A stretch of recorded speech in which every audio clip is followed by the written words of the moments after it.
রাষ্ট্র ক্ষমতায় বসেই একের পর এক চমক দেখাচ্ছেন তারেক রহমানের সরকার।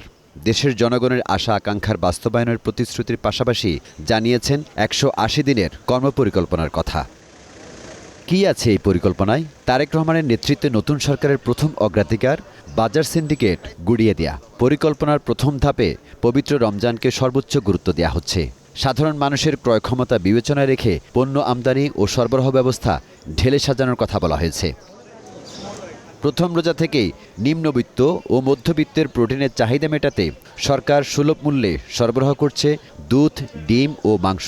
প্রোটিন জাতীয় যে খাদ্য সেটি যাতে সহজলভ্য হয়, তাদের ক্রয় ক্ষমতার মধ্যে থাকে, সেই জন্যই মৎস্য মন্ত্রণালয় থেকে, প্রাণী সম্পদ মন্ত্রণালয় থেকে এই উদ্যোগ। রমজানের প্রথম দিন থেকেই রাজধানীর বিভিন্ন এলাকায় শুরু হয়েছে টিসিবির ট্রাক সেল।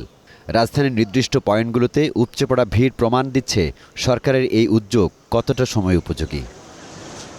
পরিকল্পনার ভেতরে রয়েছে শিক্ষাও। ডিজিটাল শিক্ষা ব্যবস্থা ও প্রশিক্ষণের মাধ্যমে শিক্ষা ব্যবস্থাকে আধুনিকায়ন সরকারের প্রথম প্রতিশ্রুতি। অর্থ মন্ত্রণালয়ের সাথে মাঝারি মেয়াদের বাজেট কাঠামো অনুযায়ী ৩ বছরের ধাপে ধাপে ফিসক্যাল আপলিফট প্ল্যান দেব। শিক্ষা খাতে বরাদ্দ বাড়লেও শুধু মোট টাকা নয়, কোথায় টাকা যাবে সেটাও বদলাতে হবে। তাই বাজেটের সমতা ও শেখার ফলাফল দুটি প্রধান সূচক হবে। কেবল খাদ্য কিংবা শিক্ষা নয়, জনমনের স্বস্তি ফেরাতে কঠোর অবস্থানে স্বরাষ্ট্র মন্ত্রণালয়। আইন শৃঙ্খলা পরিস্থিতির দ্রুত উন্নতি ঘটাতে মাঠ পর্যায়ে বিশেষ টাস্ক ফোর্স গঠনের ঘোষণা দিয়েছেন স্বরাষ্ট্রমন্ত্রী।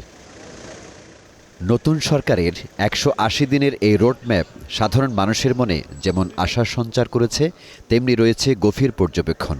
রাজনৈতিক বিশ্লেষকদের মতে দ্রব্যমূল্য নিয়ন্ত্রণ এবং আইন শৃঙ্খলার উন্নতি হবে এই সরকারের জনপ্রিয়তার প্রথম litmus test. S M Zia, green news, Dhaka.